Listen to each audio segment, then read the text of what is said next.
Donc, c'est ça, comme Guillaume vous a dit, moi je suis à l'aide aux trans du Québec. L'organisme a été fondé en 1980, donc ça fait déjà 39 ans que l'organisme existe. Donc, nous, notre mission d'organisme, c'est de donner un coup de main aux personnes trans durant leur transition et après, et avant aussi.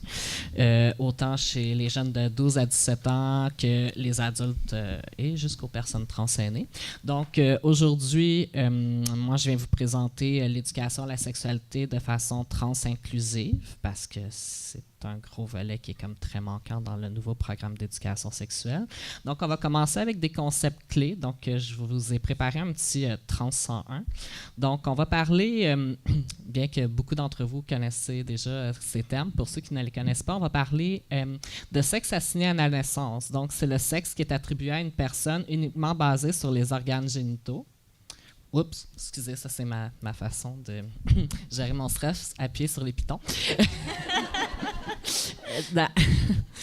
Inquiétez-vous pas, j'ai déjà fermé les lumières dans un local pour ça.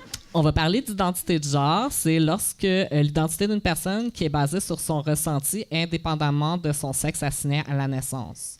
Donc, ça va avec ce qu'on sent dedans et non pas ce qu'il y a dans le pantalon. Personne trans, ça c'est moi.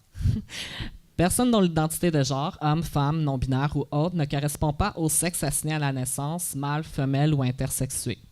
Une personne cisgenre, c'est une personne dont l'identité de genre correspond au sexe assigné à la naissance, donc une personne qui n'est pas trans. Une expression de genre, c'est une expression externe de l'identité de genre d'une personne. Donc, ça peut être les vêtements, le maquillage, le comportement, la façon d'agir de la personne. La dysphorie de genre, ça c'est le sentiment persistant d'inconfort et de détresse qu'une personne peut ressentir en lien avec le fait que son identité de genre ne correspond pas avec son sexe assigné à la naissance. Donc c'est vraiment pas le fun comme sentiment, je vous le promets, le garantis. Type de transition. Donc vous allez remarquer en général qu'il y a 3 types de transition. On parle de la transition physique, donc hormonothérapie, chirurgie d'affirmation de genre. On va parler de transition sociale lorsqu'on va parler des changements de nom, de prénom usuels auprès de son entourage.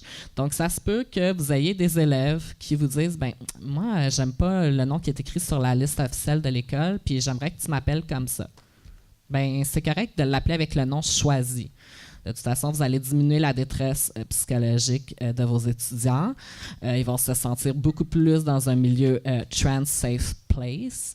C'est ça, comme Antoine nous a présenté les statistiques très alarmantes au niveau des jeunes trans, ben c'est tout à votre honneur de participer à l'inclusion de vos étudiants, juste à temps que la transition légale soit faite, donc le changement de nom et de mention de genre à l'état civil. Vous savez, même si vos listes scolaires là, à l'intérieur des cours, c'est pas un document officiel, hein, fait que vous pouvez le barrer le nom de l'étudiant qui est le nom légal puis mettre le prénom usuel. C'est sûr que sur les relevés de notes, là, on n'a pas le choix de mettre le prénom légal, mais quand même, au moins, ça va au moins démontrer à votre étudiant ou à vos étudiants qui sont trans votre bon vouloir de bien vouloir l'inclure dans la classe pour sa réussite scolaire aussi. Donc, on va parler aussi des mythes courants. C'est pas toutes les personnes trans qui disent qu'ils sont nés dans le mauvais corps. Il y en a oui, il y en a d'autres que non, puis c'est bien correct aussi. On va parler que l'identité de genre a une influence sur l'orientation sexuelle. Non, l'orientation puis l'identité de genre, 2 choses complètement séparées. Toute personne trans ressent de la dysphorie. Non. Certaines peuvent ressentir de l'euphorie de genre. Donc, si vous avez un étudiant qui est super bien accepté à la maison, par tous ses milieux, qu'à l'école ça va bien, ça se peut que votre jeune spin de Joyce dans votre classe, fait qu'au lieu d'être full dépressif, peut-être suicidaire, il va être juste bien happy de la vie. Dans ce cas-là, on va parler d'euphorie. Toute personne trans veut avoir des hormones puis des chirurgies d'affirmation de genre. Mais non. C'est pas tout le monde qui va avoir une hormonothérapie de substitution ou de chirurgie d'affirmation de genre. Ça va vraiment avec le ressenti de la personne. Certaines personnes vont vouloir avoir un parcours binaire de A à Z, d'autres que c'est des personnes trans non-binaires. Fait que ça se peut que les personnes ne veulent pas avoir de chirurgie ou d'hormonothérapie, puis c'est bien correct aussi. Donc, on va vous parler de dysphorie sociale lorsque l'identité de genre d'une personne est non reconnue par les membres de la famille, les amis, les collègues, puis les pairs sociétaires en général. Donc, en général, vous allez voir des comportements de microagression comme mégenrer une personne, utiliser l'ancien nom dit dead name, ou en général, monsieur ou madame, s'il vous plaît, essayez d'utiliser le prénom usuel de la personne, ou si vous êtes même avec des adultes dans un service public ou social, utilisez donc vous. Bonjour vous, comment ça va vous? Si vous n'êtes pas sûr de l'identité de genre de la personne, comme ça, vous êtes sûr de vraiment pas faire une microagression à la personne. Comment adapter vos interventions? Bien, adapter, comme d'autres ont dit avant moi, un langage le plus épicène possible, le plus neutre. Sans connaître le genre de la personne, on ne va pas assumer le genre de la personne. Donc, au lieu de dire à votre élève « Es-tu prête à nous lire ta réponse? » vous pourriez dire « Est-ce que tu te portes volontaire pour nous lire ta réponse? » Comme ça, vous ne venez pas de genrer la personne ou votre étudiant, puis ça évite une microagression. Ou mademoiselle derrière, pour interpréter un élève, vous pourriez juste dire « Toi avec le chandail vert là-bas » ou « Toi avec le prénom usuel de la personne choisie. » Comme ça, vous êtes sûr de ne pas agresser votre étudiant le moins possible. Parce que rentrer à la maison après les cours puis avoir envie de brailler sa vie, c'est pas le fun. On va vous parler de dysphorie physique lorsqu'on va parler d'un sentiment d'inconfort avec les organes génitaux ou les caractéristiques sexuelles de son corps. Donc, pilosité, distribution des graisses, voix, etc. Donc, ça, c'est vraiment le sentiment vraiment de détresse qui va venir avec ça. Donc, comment adapter vos interventions? Bien, privilégiez vraiment les termes neutres pour désigner les certaines parties du corps. Au lieu de parler de sein, bien, parlez de poitrine. N'associez pas les parties génitales à un genre, mais plutôt à un sexe. Exemple, le pénis est l'organe reproducteur mâle, pas celui de l'homme. Hein? On s'entend des femmes trans, il y en a qui ont encore un pénis, puis c'est bien correct, il y en a même qui le gardent, puis c'est correct aussi. Une personne avec une vulve ou un vagin au lieu de dire une femme. Il y a des gars trans ou des personnes transmasculines qui gardent leur vagin puis leur vulve, puis c'est bien correct. Une personne enceinte au lieu d'une femme enceinte ou d'une mère, parce que des gars trans enceintes, ça existe aussi. Puis le lait humain au lieu du lait maternel, c'est des très bons exemples que vous pouvez utiliser.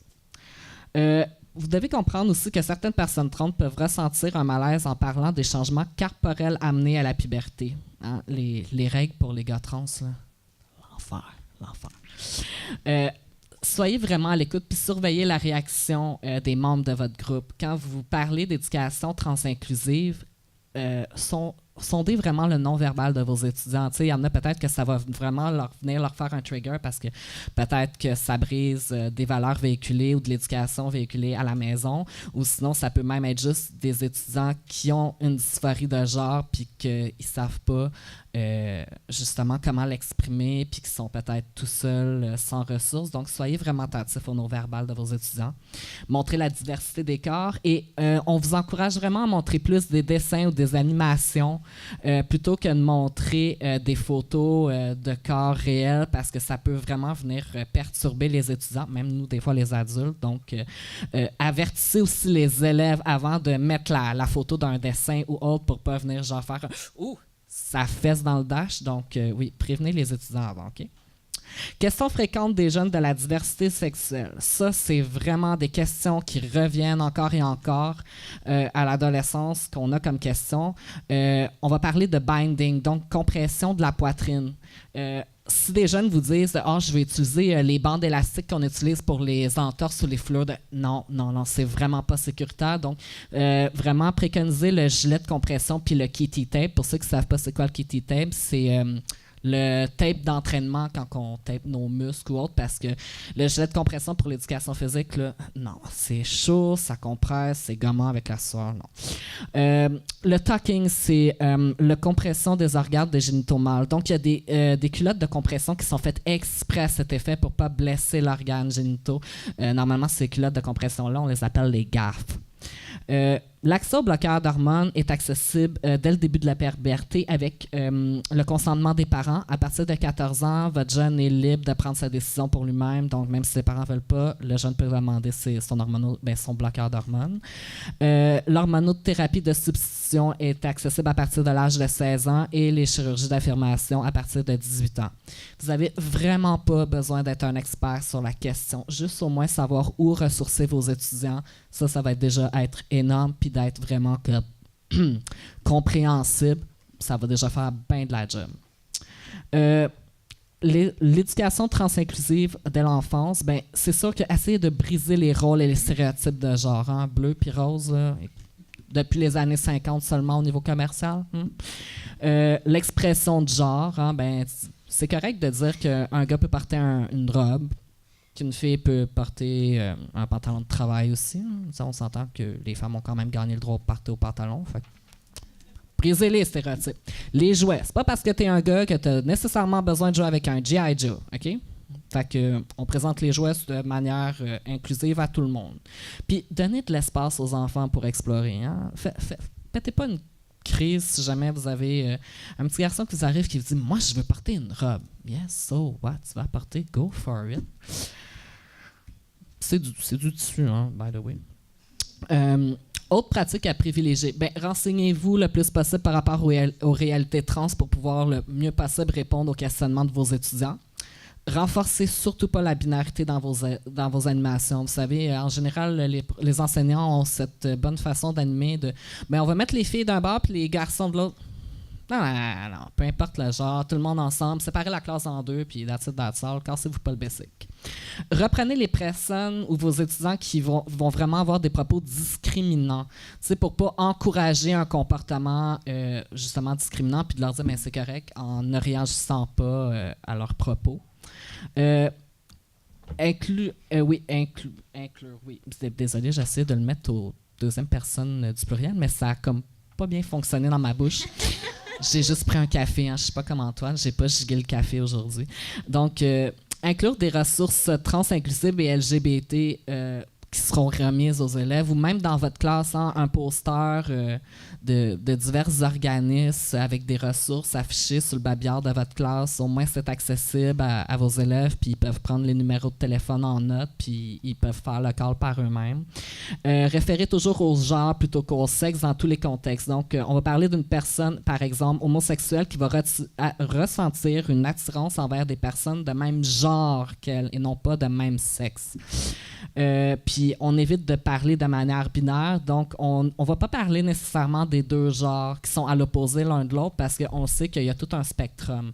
Donc pour ne pas induire les élèves en erreur en disant mais il y a juste les hommes puis les femmes. Il y a tout un beau spectrum, une belle zone grise entre le spectrum. Les outils, ben, comme Antoine vous a présenté, il y a le jouet Sam, qui est vraiment génial. On a fait en partenariat aussi avec Fondation Jasmin Roy et Sophie Desmarais une marionnette trans qui s'adresse vraiment au secteur préscolaire qui viennent avec des fascicules, 4 fascicules pour les enseignants pour pouvoir vous aider à bien intégrer les notions d'identité de genre au niveau préscolaire et début du primaire. Puis la licorne du genre, ça c'est toujours un winner pour tout âge, même pour les adultes. Pour l'éducation du personnel et enseignants, pour vous, votre formation, on vous recommande vraiment les lignes directrices de la CSDM sur l'inclusion des jeunes trans et non-binaires. On vous encourage à vous familiariser, comme on disait, avec les réalités trans et les ressources disponibles, à aller suivre des formations sur le sujet. Gênez-vous pas, tous les organismes trans et LGBT, on a toutes des formations là-dessus. Ça va nous faire plaisir de vous les donner. Mettre des affiches dans vos classes. Puis c'est sûr, nous, on a la ligne d'écoute qui est 24 heures sur 24, 7 jours semaine. Même durant les journées fériées. Donc, gênez-vous pas de donner le numéro de téléphone. Ça va vraiment nous faire plaisir de répondre. Puis si nous, on est occupés, parce que ça arrive des fois qu'on a des gens qui nous appellent puis qu'on ne peut pas prendre 2 appels en même temps, il y a Interligne aussi qui font de la belle job. Puis, bon, les impacts positifs à la chose, c'est que vous allez diminuer la détresse chez vos jeunes. Vous allez diminuer aussi la transphobie puis l'homophobie. Vous allez diminuer la discrimination de la violence que subissent vos jeunes, puis aussi vous allez normaliser les réalités trans, donc ça va diminuer aussi la fétichisation des corps trans. Ce sont d'autres ressources que vous pouvez prendre. Chivo Gauche, qui est un pédiatre pour la communauté, la clinique Meraki, qui font le suivi psychologique, médecine familiale et l'hormonothérapie et bloqueur d'hormones pour les jeunes, l'Enfant transgenre Canada, la clinique 1851, Eden Hands et la coalition des familles LGBT. Allô, Mona? Puis, ben, c'est ça.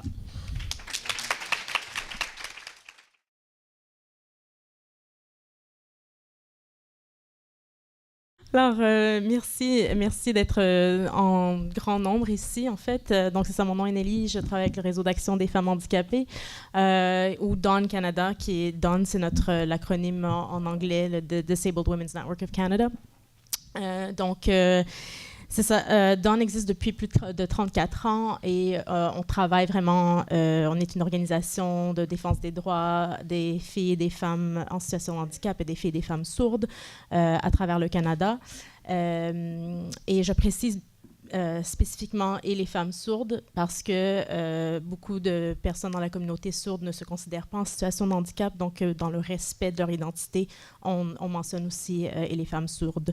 Voilà, et notre organisation, c'est une organisation pan-canadienne, comme je disais, féministe, intersectionnelle, plurihandicap. Plurihandicap, ça veut dire qu'on travaille vraiment sur tous les types de handicap. Donc, habituellement, quand les gens pensent handicap, vont peut-être penser handicap physique, mais vraiment, nous, on travaille sur tous les types de handicap, que ce soit physique, que ce soit mental, que ce soit visible ou invisible. On travaille vraiment sur ce qu'on appelle le cross disability en anglais, plurihandicap.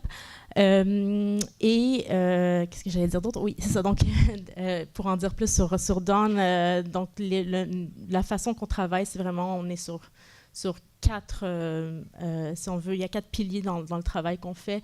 L'éducation, on fait de la recherche. L'éducation, la défense de droit et le plaidoyer. Et c'est ça, tout ça s'imbrique ensemble. En fait, on utilise la recherche, donc je vais vous parler de recherche, pour informer de l'éducation qu'on fait, pour informer les politiques et la défense de droit. Donc, en parlant de recherche, je vous montre ce fabuleux document qui est une nouvelle recherche qu'on vient de publier, en fait, qu'on vient de publier, qui s'appelle « Plus qu'une note de bas de page ». C'est une recherche sur la situation des filles et des femmes en situation de handicap à travers le Canada, donc avec beaucoup de différentes statistiques et on voulait vraiment s'appuyer sur aussi les filles et les femmes dont on ne parle pas, qui sont en fait des filles et des femmes en situation de handicap peut-être qui semblent invisibles. C'est vraiment un gros travail d'haleine qu'on a fait avec une chercheuse qui s'appelle Johanna Bess, qui nous a vraiment fait un travail fabuleux. Donc, je vous recommande fortement d'aller lire ce document. Puis je vous dirai aussi où vous pourrez vous procurer en ligne parce que c'est pas tous les c'est assez cher de faire produire ce document. Donc je voulais vous présenter une vidéo avant de rentrer dans la présentation plus profondément. Puis c'est une vidéo que je vais vous présenter en anglais. Ok, ça va être une présentation bilingue. Puis deal with it parce que en fait je vous le warning que je vous donne, c'est qu'en fait, dans la recherche de ce qui est nos valeurs, qui est un féminisme intersectionnel qui met vraiment qui met vraiment les femmes aux marges, au centre de notre travail, il n'y a pas beaucoup de documentation en français. Okay? Donc, je voulais en fait vous jouer une vidéo de femmes qui sont au UK. Je vous en dirai pas plus, mais ça représente vraiment ce qui est le core de du féminisme qu'on veut mettre de l'avant.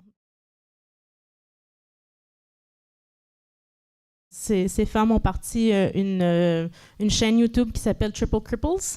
Je vous encourage vraiment fortement d'aller voir le... Oh, pardon, il faut débrancher. Oh, OK. Alors, je suis sûre que vos oreilles sont mieux présentement. C'est ça, je vous encourage fortement d'aller voir leur chaîne YouTube parce qu'en fait, c'est des femmes qui parlent vraiment de vivre à la croisée des oppressions. Donc, d'être femme noire, d'être femme en situation de handicap, d'être femme simplement. Elles sont vraiment aussi très lufoques okay, dans leur présentation. Donc, je vais vous parler un peu plus des perceptions qu'on a envers les femmes en situation de handicap, mais encore une fois, je vais aller dans le bilinguisme parce que, encore une fois, les ressources sont plus en anglais qu'en français. Je voulais vous montrer en fait des captures d'écran que je pensais quand même très pertinente.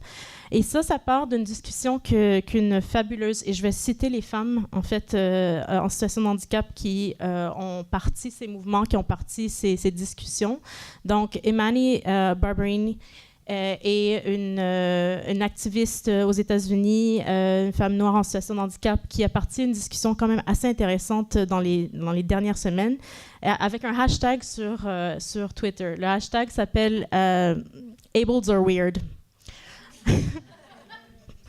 Et je vais vous montrer les captures d'écran de ce que les gens ont amené dans la discussion, parce que c'est vraiment ça va vous donner une idée ou un portrait de ce que les gens pensent dans notre société capacitiste, et on va parler de ce qui est la définition du capacitisme. Mais avant de faire ça, je veux vraiment vous montrer les captures d'écran, parce que voilà.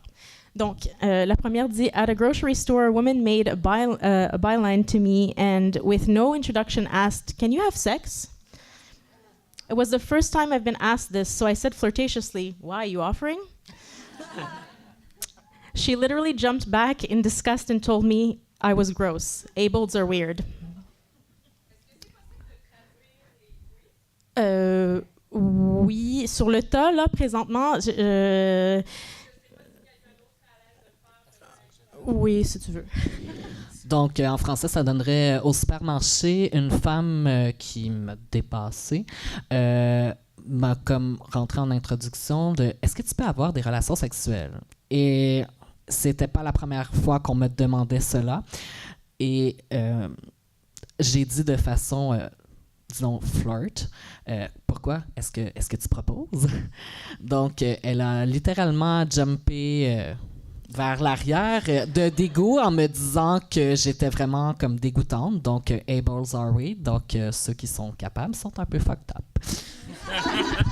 Wow, j'aime beaucoup ta traduction. Super traduction. OK, je vais vous en passer quelques autres. Donc, la prochaine. Stranger. How do you have sex in that? Points to wheelchair and not even a how do you do?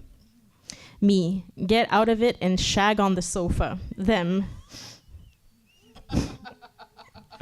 You can get out of it? Me. Silence. Ableds are weird. Donc, est-ce que tu vas me faire... Ah, merci de faire la traduction.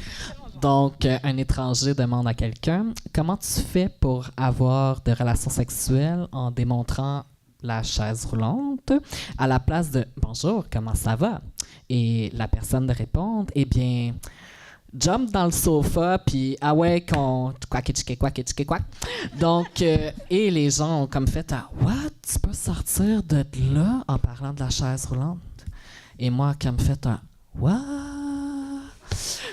Encore une fois, les personnes en capacitisme sont weird. Oui, donc les personnes non en situation de handicap sont bizarres. OK, all right, le prochain. Ça, c'est... Oui. I was on a date with a sighted guy, and he asked if blind people need to put braille on a penis or a vagina in order to have sex. Ableds are weird.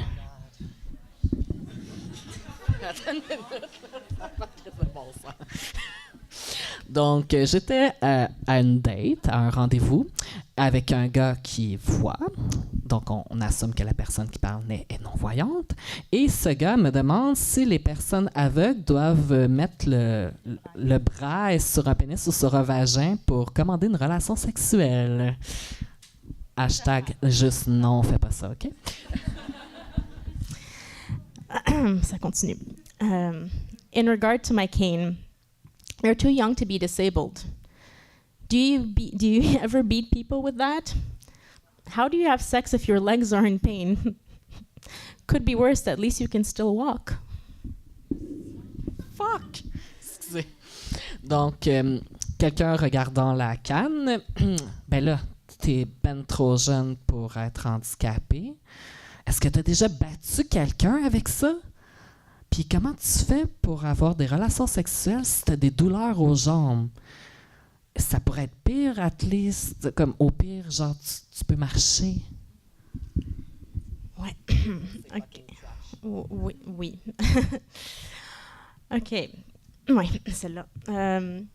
So I had a pretty lady in a wheelchair flirt with me on the train, and I flirted back. Then she got to her stop. She handed me her number. Some lady across the aisle asked, Why would you lead her on like that? They can't have sex. Donc, une charmante jeune personne féminine dans une chaise roulante est en train de flirter avec moi dans un train. Et j'ai comme eu envie de flirter back. C'est ça, en retour. T'as bien dit que ça allait être du bilinguisme, hein? On va faire du franglish aujourd'hui. Donc, quand elle s'est arrêtée, elle m'a donné son numéro. Et une femme nowhere dans le train, à l'autre bout de l'allée, a comme fait un « Mais pourquoi est-ce que tu vas t'intéresser à elle puisqu'elle peut pas avoir de relations sexuelles? » Donc, continue. Random dude on Tinder who matched with me 2 minutes before. How do cancer patients have sex? Un gars random sur Tinder, comme qu'on en voit beaucoup, effectivement, qui a eu un match avec moi 2 minutes avant, me demande comment est-ce que les patients atteints du cancer peuvent avoir de relations sexuelles. Parce que comme si les patients ont le cancer, ils peuvent pas. Voilà. Et ça, this is my favorite. So my Ables are weird moment. I was in a wheelchair in an airport with my then baby at TSA getting a pat down. The agent was stunned that I had a husband, I had a baby, and proceeded to express surprise that I could have sex and asked if I got wet down there. True story. Donc, le hashtag Ables are weird, son meilleur moment. J'étais dans une chaise roulante à l'aéroport avec... à l'aéroport. Gars, testo qui n'est pas encore injecté, plus juste un café, c'est ça que ça donne. Donc, mon moment préféré de Ables Are Weird, j'étais dans une chaise roulante à l'aéroport avec mon bébé et mon mari et bref, toute la famille. Et l'agente était vraiment comme étonnée de se rendre compte que j'avais un mari, un bébé et que a procédé en surprise, non, a exprimé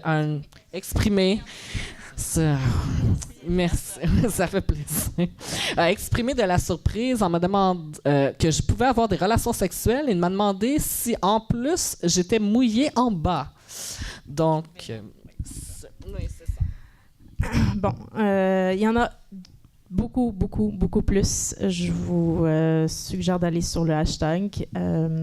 Mais voilà, ça vous donne une idée à quel point notre société est capacitiste. Donc, quand on parle de capacitisme, je vais juste donner une définition rapide. Donc, la capacité, c'est dans le fond la discrimination, les préjugés contre les personnes en situation de handicap, les femmes en situation de handicap aussi, parce que nous, on précise femmes parce que on est souvent ungendered dans ça. Donc, on ne précise pas que c'est comme des personnes en situation de handicap, comme s'il n'y avait pas des femmes en situation de handicap dans ça. Donc, le capacitisme peut prendre la forme d'idées de présomption, comme vous avez constaté dans les tweets, de stéréotypes, d'attitudes et de pratiques, de barrières physiques dans l'environnement ou d'oppression à plus grande échelle. Donc, dans le fond, ce que je voulais amener avec ça, c'est que souvent, surtout les jeunes femmes en situation de handicap, il y a comme deux spectres qui arrivent. Soit elles sont complètement asexuées ou hypersexualisées. Et souvent, il y a une infantilisation aussi en plus qui rentre dans la donne. Donc, pour vous dire, tous les tweets que je vous ai passés, c'est aussi pour dire à quel point le capacitisme, donc qu'on vient de définir, est tellement lié à la culture du viol. Donc, une personne en situation de handicap, une femme en situation de handicap qui vient de se faire attaquer, harceler, violer et qui va peut-être aller rapporter aux autorités, peu importe, ne va pas être crue parce que personne qui va te désirer, personne qui va vouloir avoir des relations sexuelles avec toi. Alors, pourquoi tu es ici même? Donc, la culture du viol en tant que telle est aussi capacitiste.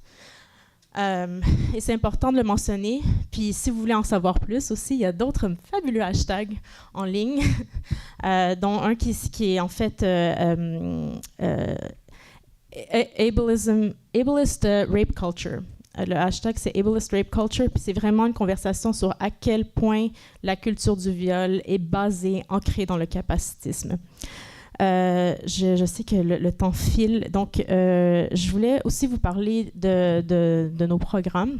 Donc, un des programmes qu'on a au réseau d'action, c'est un programme qui s'appelle Jeunes en devenir. On travaille avec des jeunes femmes en situation de handicap des âges de 15 à 30 ans.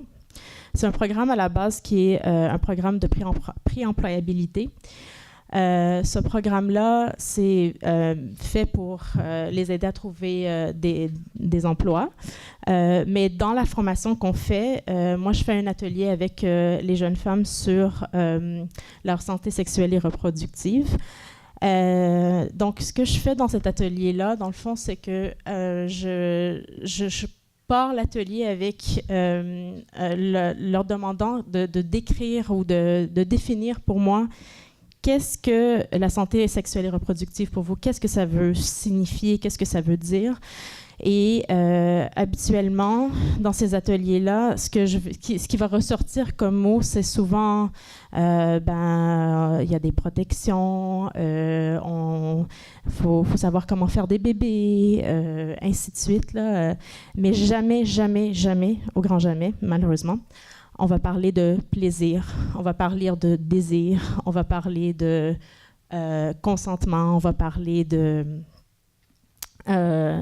juste même penser à son corps, à l'autonomie corporelle, à son amour propre. Parce que pour moi, c'est aussi de parler de ça, c'est une façon radicale, en fait, de se ramener vers le fait que on a une sexualité, on a le droit à cette sexualité-là.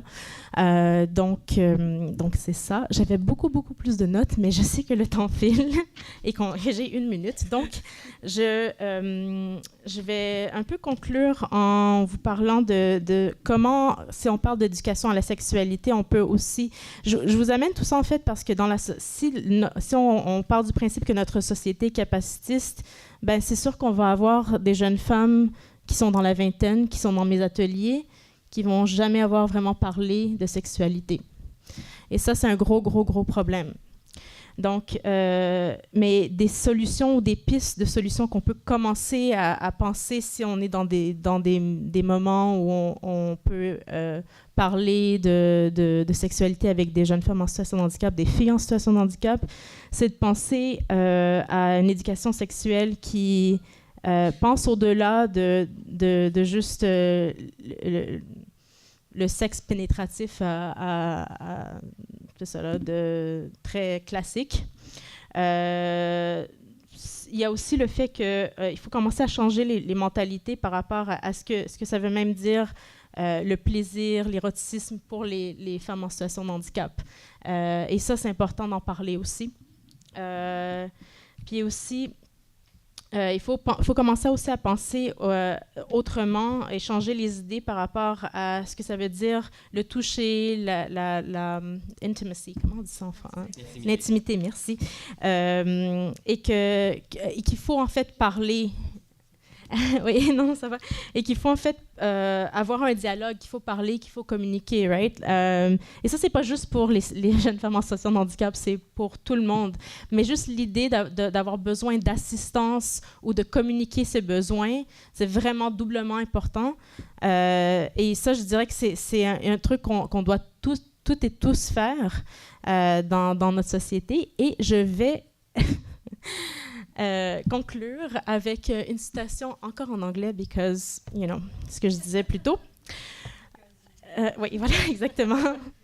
Je veux vraiment citer des femmes racisées en situation de handicap qui ont écrit, parce que c'est important de les citer dans le travail qu'on fait. Et je vais citer Leah Lakshmi qui a écrit un excellent livre qui s'appelle Care Work, Dreaming Disability Justice, encore une fois en anglais. Et je ne vais même pas traduire parce que, voilà.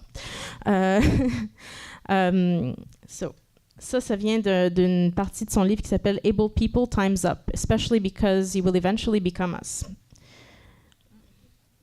So I will say once, I want able people to get it together in 2018. Stop forgetting about disability and access. Read some of the many brilliant, made by disabled people access guides out there.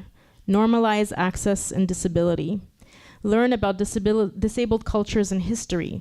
Look at the histories of disability in your own families and communities. Ask how you're fighting ableism in every campaign you do.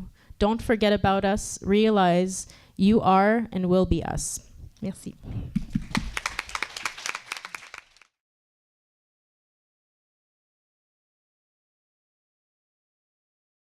Et donc bonjour, comme on l'a dit, moi c'est Jade, je suis donc chargée de projet au Conseil québécois LGBT.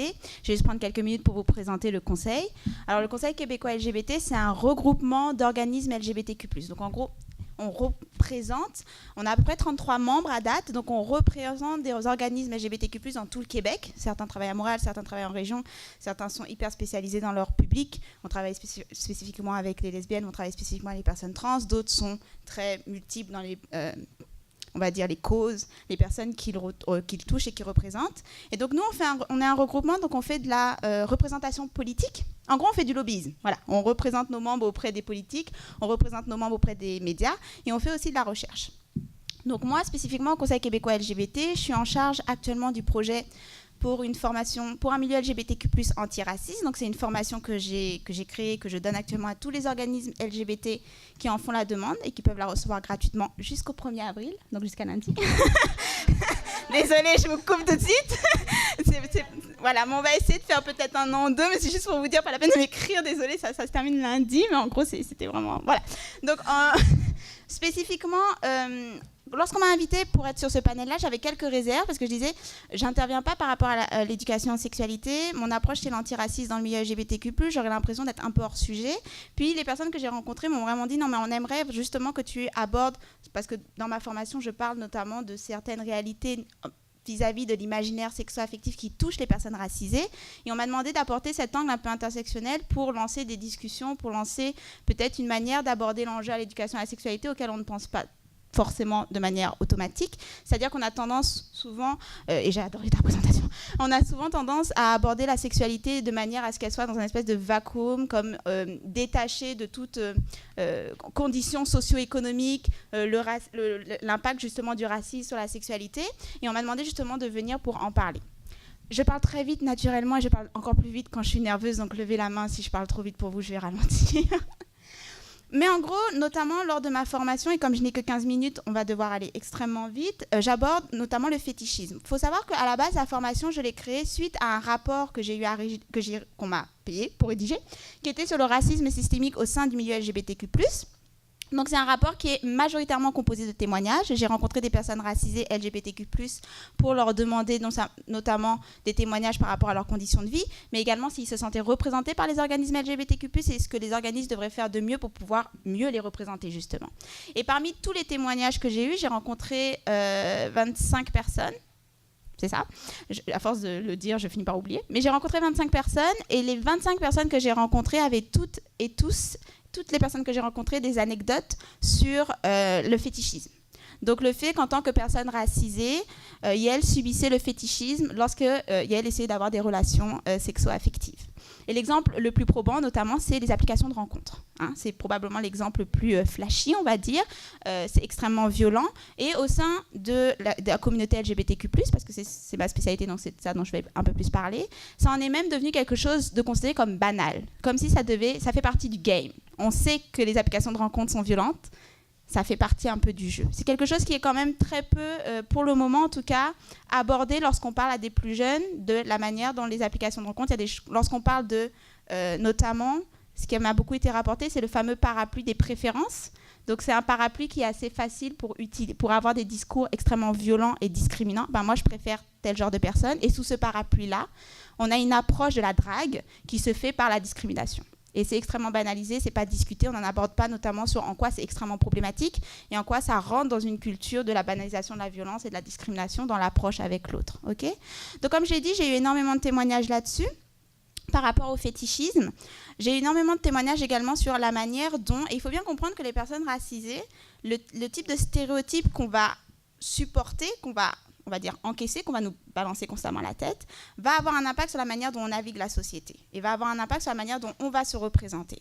Donc ce type de stéréotype fait que les personnes racisées finissent par, dans certains témoignages que j'ai reçus, me dire, par exemple, dans la communauté LGBTQ+, les hommes noirs, le stéréotype, c'est les hommes noirs hyper bien montés, hyper bien musclés, huilés, montés comme un étalon, c'est le dominant. Donc, les jeunes noirs qui sont face à ce stéréotype, qui est le seul, lorsqu'on regarde la représentation des hommes noirs dans le milieu LGBTQ+, il n'y a que ça. Vous regardez Fugue, il y a toujours des hommes noirs en boxeur huilé, crâne rasé, bien montés, bien musclés. Il n'y a aucun noir qui parle dans Fugue. D'accord ? Il n'y a pas d'interview de noirs. Ils n'ont pas d'avis, ils n'ont pas d'opinion, on n'a pas besoin de savoir. Je crois que la seule fois où j'ai vu un noir prendre la parole, c'était en 2016. D'accord ? Donc c'est pour vous donner un exemple. Donc quand vous avez constamment le seul noir présent dans l'imaginaire sexo-affectif, c'est ce genre d'image, en tant que jeune, vous vous dites, il faut que je corresponde à ce type de corps si je veux espérer pouvoir recevoir de l'attention, si je peux espérer pouvoir être, on va dire, datable, n'importe quoi, que je puisse être éligible au désir de l'autre. Donc on a du coup des personnes qui se retrouvent à essayer à tout prix de ressembler à ce stéréotype. Ça va être aussi pour les femmes noires, les stéréotypes de la gazelle, la panthère, féline. Et il y a vraiment cette idée, ce stéréotype de l'hypersexualisation. Donc une sexualité débridée, une sexualité animale qui a un impact sur la manière dont, on représente les personnes racisées, mais également la manière dont ces personnes vont du coup se représenter. D'accord ? Ça va avoir aussi énormément d'impact sur le type de barrière qu'on va subir, notamment par rapport au consentement, au type de violence, et si oui ou non on peut être reconnu comme victime. Donc je m'explique un peu plus. Par rapport au consentement, il faut savoir que lorsque les personnes... L'hypersexualisation va avoir un impact sur le consentement. C'est-à-dire lorsque des corps sont constamment représentés comme hypersexualisés, l'impact que cela a, c'est qu'on peut avoir accès à ces corps de manière sans avoir besoin de leur consentement. Okay ? Donc notamment, les femmes noires sont surreprésentées dans les statistiques de femmes victimes de violences et d'agressions sexuelles. Les hommes au sein de la communauté LGBTQ+, c'est quelque chose qui m'a beaucoup été abordé. Tous les hommes noirs, tous les hommes racisés que j'ai rencontrés m'ont dit, moi, si je mets le pied dans une soirée, je ne ressors pas sans que quelqu'un m'ait mis la main aux fesses ou mis la main entre les cuisses. Mais même en rigolant, genre, on me dit bonjour, hop, la main aux fesses.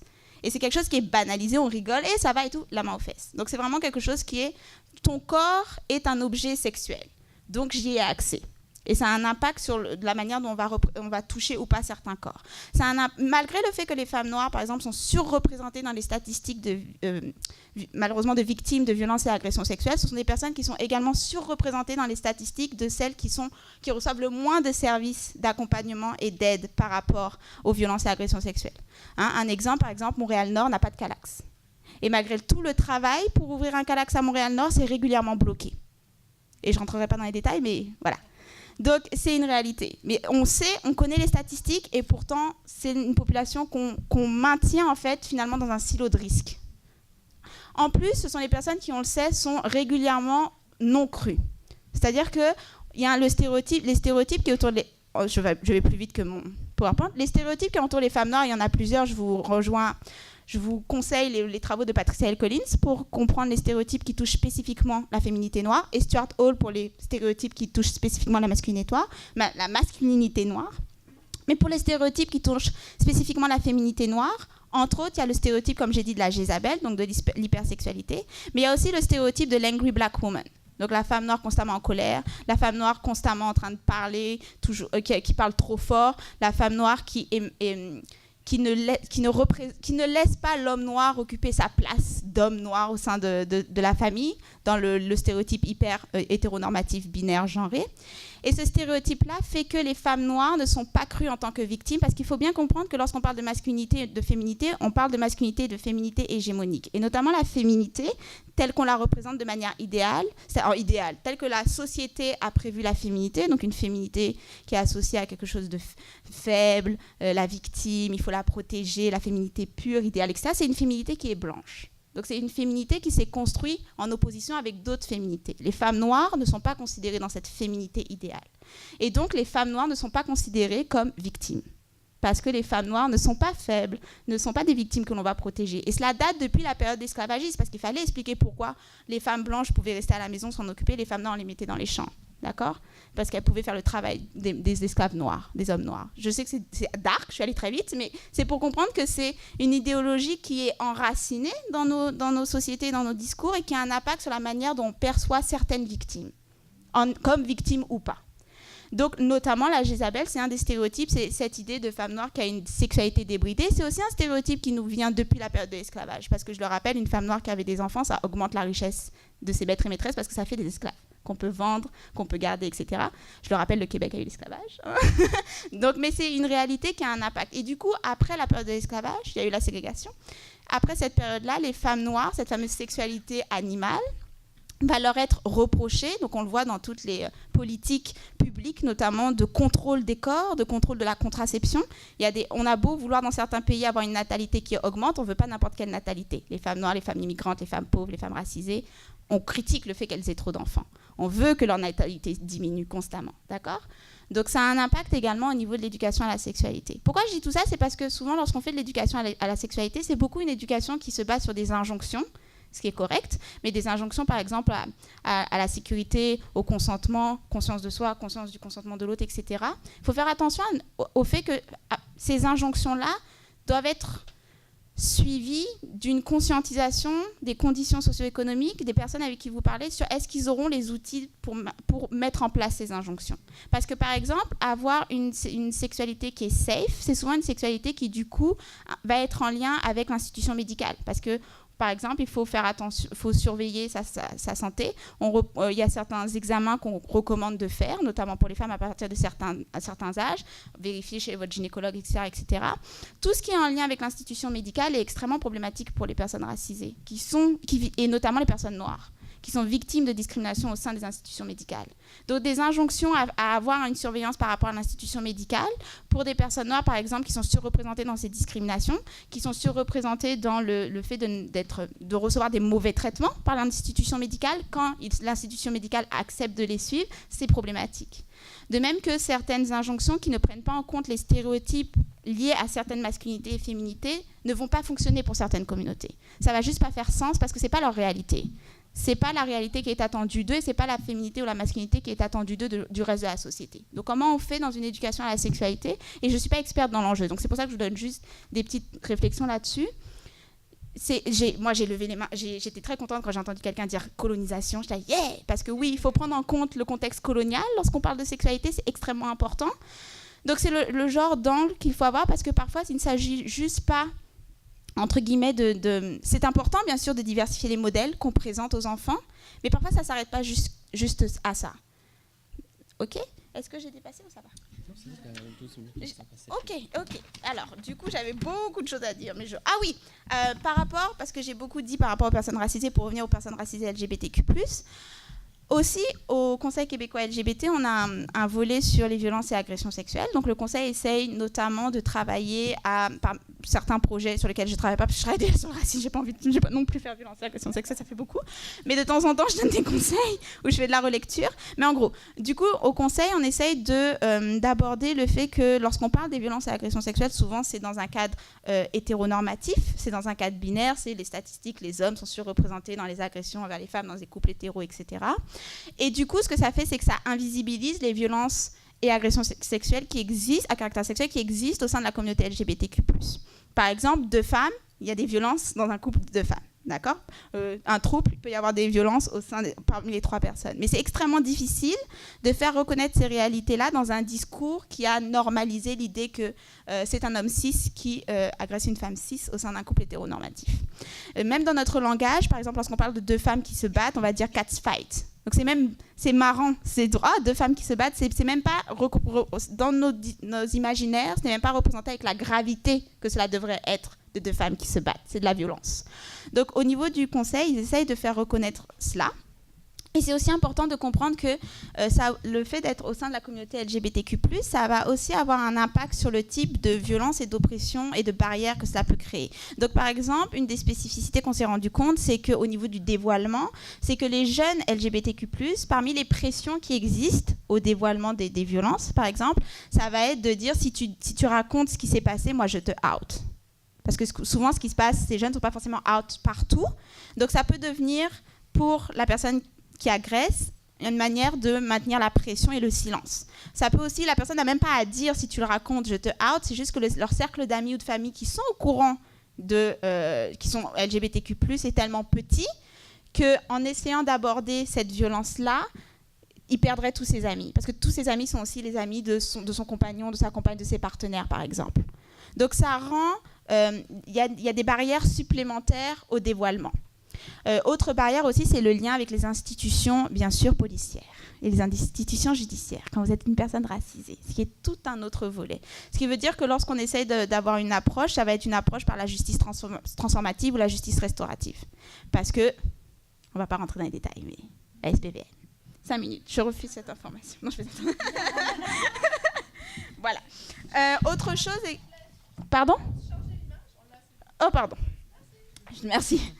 Aussi, une des choses qu'il faut rappeler, c'est que dans le fameux discours de... le stupide, là, de la SPVM, là, faites attention à ne pas rester dehors, etc. C'est à l'extérieur qu'il y a le plus de danger. Ça ne fonctionne pas. Bien sûr, le milieu qui représente le plus de danger, notamment pour les personnes qui s'identifient comme femmes, c'est la maison. C'est le fameux safe space, là, restez chez vous, c'est le lieu qui représente l'endroit le plus dangereux, et ça c'est surreprésenté également pour les personnes LGBTQ+. D'accord ? Donc c'est l'endroit où il y a le risque augmente, c'est chez vous, avec vos partenaires, avec votre cercle privé. Donc je vous ai donné énormément d'informations et parfois assez violentes, je suis navrée, donc on va s'arrêter là, mais c'était juste pour vous donner le plus d'idées possible. Voilà.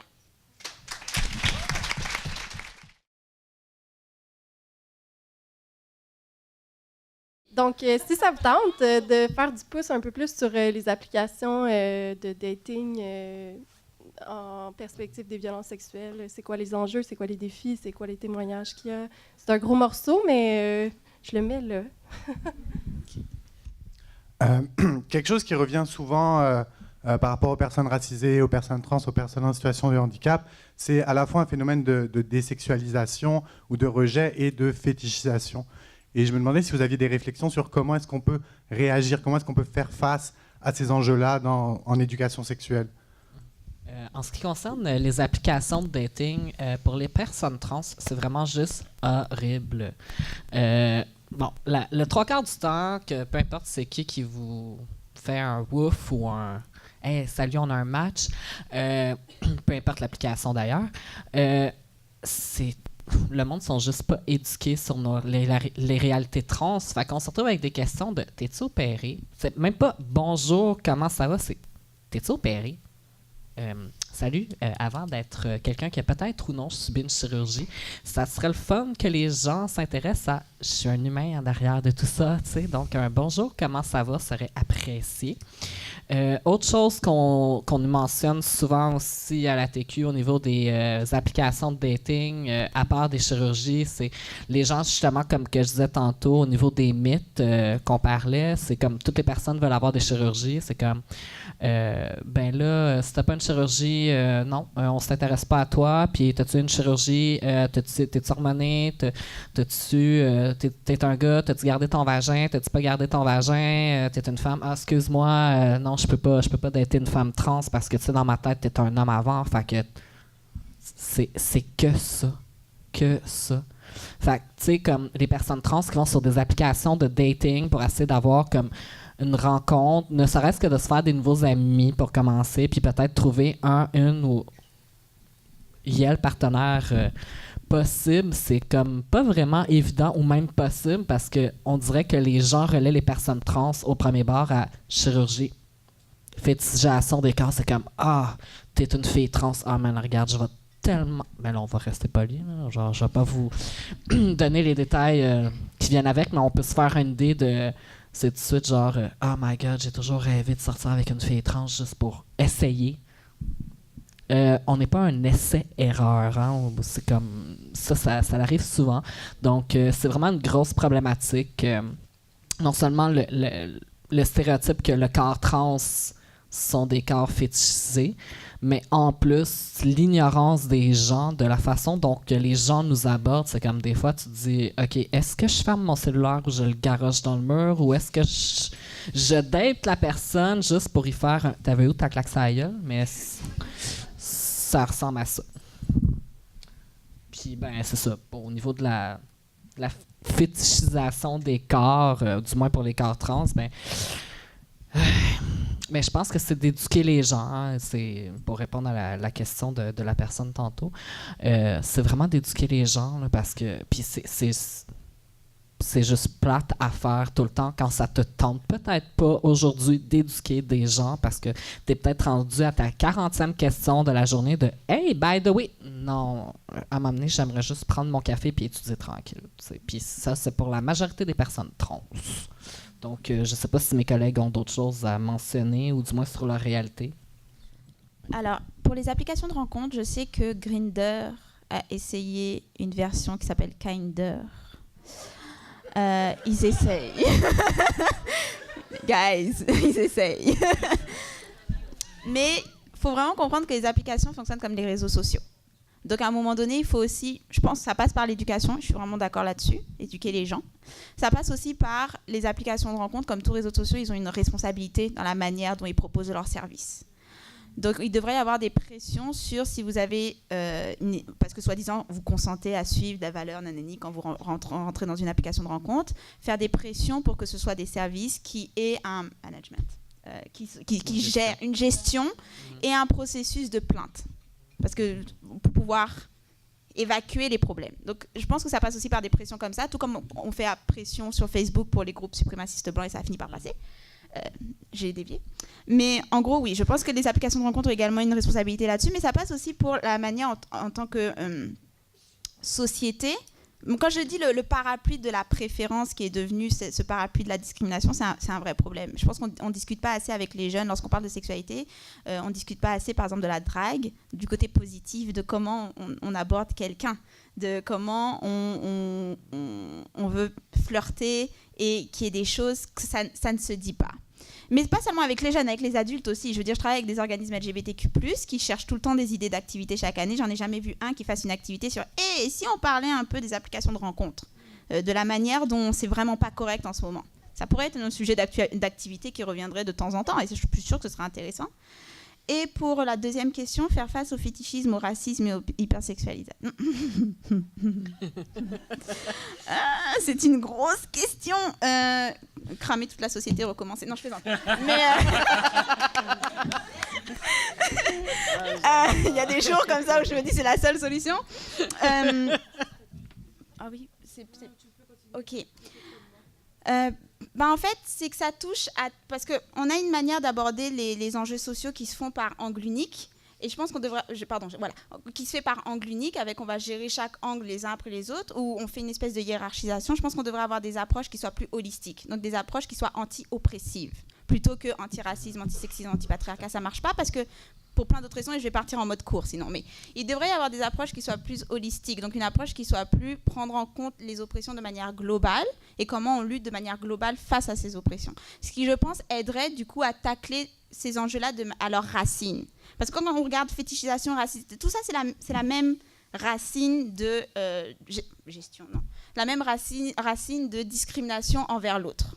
Le même racine de discrimination envers la différence. Si on lutte contre la fétichisation et l'hypersexualité, par exemple, actuellement, peut-être que ça peut sembler farfetch, mais on est quand même actuellement dans un gouvernement qui essaye de légaliser la discrimination envers les femmes qui portent le voile. Et si on lutte contre le racisme, l'hypersexualisation, la fétichisation, ça rentre aussi également dans cette lutte-là si on a une approche anti-oppressive. Si on a une approche de comment on bloque un gouvernement de mettre en place cette discrimination. Donc, je suis encore partie trop loin, excusez-moi. Mais en gros, c'est ça. Tiens, Nelly, prends le micro. Je suis d'accord avec Jade. Non, oui, je suis d'accord avec Jade, mais en fait, ce que tu amènes par rapport de regarder les choses de façon plus holistique et de façon anti-oppressive, c'est vraiment important. Dans le rapport qu'on a produit, je vais vous en lire une partie parce que je pense que c'est important par rapport à cette notion de regarder les choses de façon holistique. Donc, pour les femmes en situation de handicap, le risque de violence augmente chez celles qui sont racisées, plus jeunes, autochtones, ou qui appartiennent à la collectivité LGBTQI2S, qui sont des travailleuses migrantes, des immigrantes, des migrantes sans statut qui vivent en milieu rural. Donc, en fait, l'idée, c'est qu'on ne va pas choisir cette journée-là. Tu ne vas pas te lever et dire, ben, aujourd'hui, ma discrimination, l'oppression que je vis, c'est à cause du handicap ou c'est à cause de ma racialisation ou à cause du fait que je suis femme. Tu viens en tant que ce gros package-là devant la société. Donc, c'est vraiment important de ne pas, en fait, regarder les choses en silo. C'est en lien aussi avec les applis de dating. J'ai quand même nommé quelques exemples dans les captures d'écran. Ça vous donne quand même une idée. Cela étant dit, la fétichisation est vraiment importante et intense. C'est important d'en parler aussi à quel point il n'y a pas de représentation des femmes en situation de handicap et de différents corps et de différentes... D'ailleurs, j'avais justement une belle représentation, si on peut retourner dans les images. Voilà. Cette image, je l'adore, je l'utilise dans toutes mes formations avec les jeunes femmes. Donc, ça dit « Disability is an intersection », donc le handicap est une intersection. Et ça montre en fait différentes femmes en situation de différentes situations de handicap. D'ailleurs, cette image a été produite par une femme en situation de handicap qui est une activiste aux États-Unis et qui... je ne connais pas son vrai nom, disons, je connais son nom sur Twitter. C'est Hija de dos Madres. Voilà, c'est elle qui a produit ça pour en fait produire la représentation des images, des corps différents, des femmes dans différentes situations de handicap aussi, avec différentes... et dans cette image-là en particulier aussi, c'est qu'il y a des femmes qui sont en situation de handicap, mais qui sont aussi racisées de différentes façons. Et donc, c'est vraiment de représenter ces différentes intersections. Mais voilà, la représentation, je pense qu'on peut commencer à combattre ces espèces de fétichisation j'ai vraiment de la misère avec fétichisation aujourd'hui, excusez-moi, avec la représentation aussi via les médias. Les médias, c'est super important. Là, j'avais toutes des notes sur les médias, mais je n'ai même pas pu en parler, donc voilà. Oui. Mais vu que tu n'as pas eu de temps pour parler des médias, j'aimerais vraiment ça vous entendre parler de la représentation, en fait, des personnes trans, des personnes racisées, puis peut-être en situation de handicap. Personnellement, dans les 10 dernières années, j'ai vu une personne en situation de handicap dans une série américaine qui s'appelle One Day at a Time, qui est quand même assez... Je le sais, qui annule. Est-ce que vous savez qu'ils ont donné 100 millions de dollars juste pour mettre Friends un mois de plus, puis ils n'ont pas redonné une 4e saison à One Day at a Time? En tout cas, mais c'est pas grave. Dark. Oui, Dark, merci. Puis c'est ça. Puis en fait, c'est une femme qui est dans un group talk, qui est une femme qui a été genre dans l'armée, puis que clairement, il est arrivé peut-être quelque chose. Puis elle est représentée là comme vraiment une personne entière. Puis évidemment, elle n'a pas vraiment beaucoup de dialogue, on l'aura compris, mais quand même, je voulais juste vous entendre parler tant qu'à avoir plein de choses déjà de préparées. Oui, je vais vous parler d'un exemple en particulier. Et surprise, surprise, c'est en anglais. Mais en fait, c'est un des médiums qui est quand même intéressant. Donc, je vous ai présenté cette image-là qui est faite par une jeune femme en situation de handicap elle-même. Vraiment, allez sur les réseaux sociaux, allez voir ce qu'elle produit. Elle a produit toute une série, en fait. Donc, ça passe par ça, mais ça passe aussi par exemple, les comics. Marvel vient de sortir une nouvelle série de comics qui s'appelle Unstoppable Wasp. Et en fait, la super-héros dans ça, c'est une super-héros qui est bipolaire.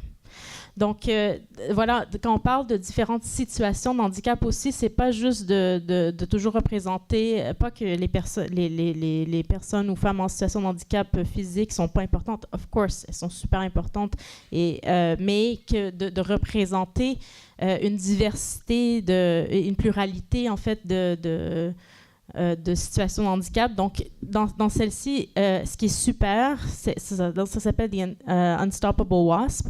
Et c'est une jeune femme noire bipolaire, donc qui est la super-héros. Voilà, je voulais présenter cet exemple-là parce que c'est un nouvel exemple et Marvel fait quand même des choses qui sont intéressantes.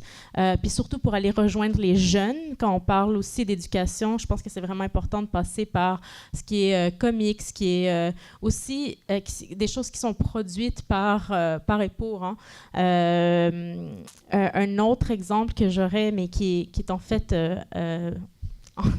pas en français aussi, qui est en anglais et en arabe à la base, parce que voilà.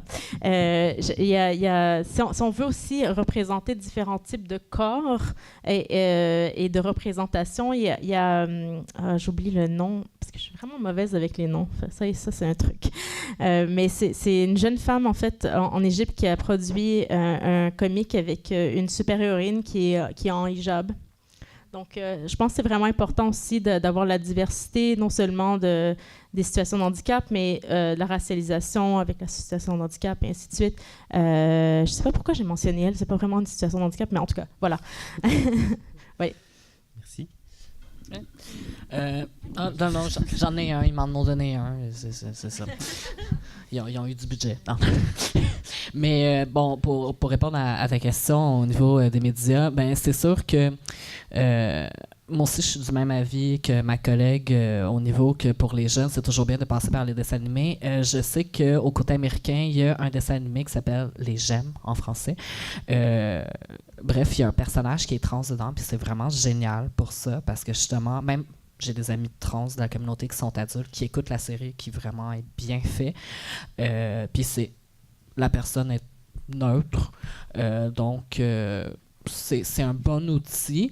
Par contre, au niveau franco, ici québécois, il y a toujours le graphic novel de Sophie Labelle, pour ceux qui connaissent.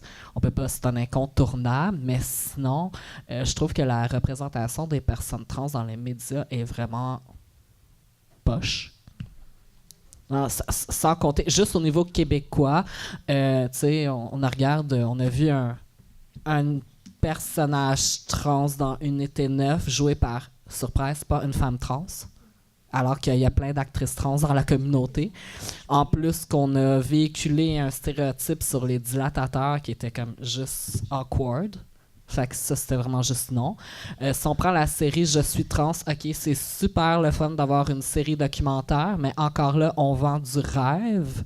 On vend des personnes pour qui ça se passe potablement quand même bien, alors que c'est tellement pas la réalité de 90% de la population trans.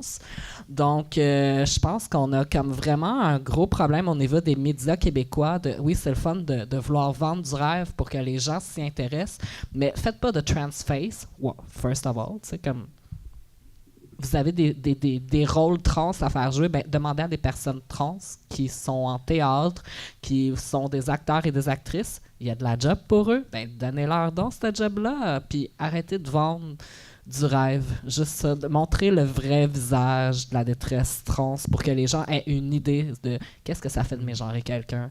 Qu'est-ce que ça fait de voir une personne qui passe pas dans un cis-passing, parce que c'est pas tout le monde qui a un cis-passing, puis c'est pas tout le monde non plus qui en veulent un. Donc ça, je pense que les médias au niveau québécois ont vraiment beaucoup de travail à faire. Merci.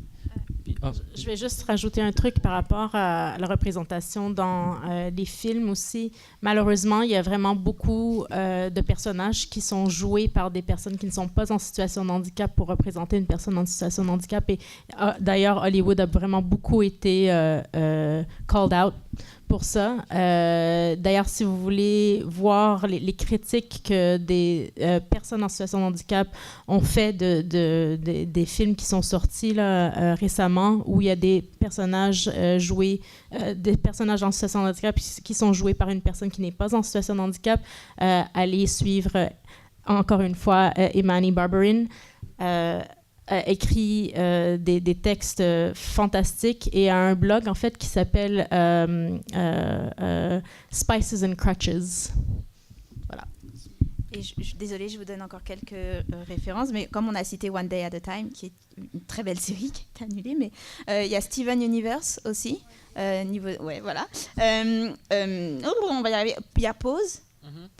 Très belle série, très bien faite, esthétiquement sublime aussi. Il y a alors une de mes séries un peu chouchou, mais elle est vraiment, prenez-la à la légèreté, hein, c'est vraiment pas la série du siècle, mais elle s'appelle The Bold Type. C'est un peu mon guilty pleasure, mais dedans vous avez un couple de deux femmes. Non, il y en a une qui est lesbienne et l'autre est bi. Et Kat est une femme noire qui travaille dans un espèce de magazine un peu comme un Cosmo, on va dire, et sa compagne Adina est une femme musulmane qui porte le voile, qui est photographe reconnue dans le monde entier. Et ce que j'adore dans cette série, c'est que le fait que sa compagne porte le voile et soit pratiquante n'est jamais un sujet de dramatisation. Elle se pose juste des questions, c'est on est monogame ou pas, on est exclusive ou pas, est-ce que tu m'as trompé, c'est ça le sujet de... Hein. Donc, et ça fait du bien d'avoir une normalisation, une banalisation, voilà, que ce ne soit pas un sujet de dramatisation. Et, petite anecdote, c'est la série qui actuellement a le record de la scène de cuni la plus longue de toutes les séries. Faites-vous plaisir. Black Panther m'a brisé le cœur parce que je vous recommande la... Non, Black Panther est extraordinaire, pardon, mais c'est juste que dans la bande dessinée, il y a deux femmes qui sont ensemble, en fait, dans l'armée. Pas Wakanda, mais les femmes. Pardon. En tout cas...